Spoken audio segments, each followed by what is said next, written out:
Hello mga kapigi, maingay na po yung mga alaga naming baboy. Magpapakain na po ako sa mga alaga naming baboy dahil sobrang ingay na po nila at oras na po nila para kumain. At ito po pala yung magandang kong kapatid.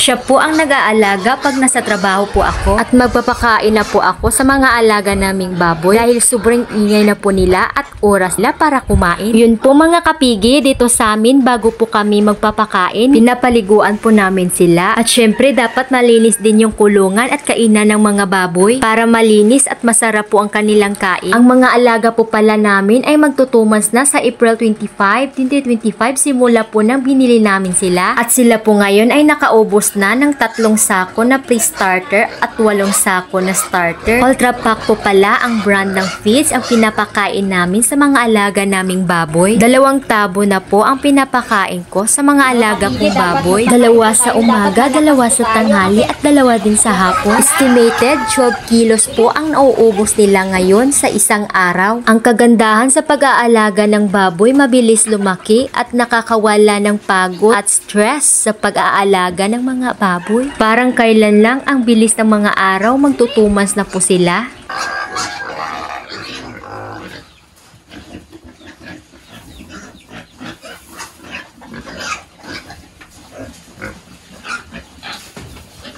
Napakaganda po dahil mabilis ang lumaki yung mga alaga nating baboy.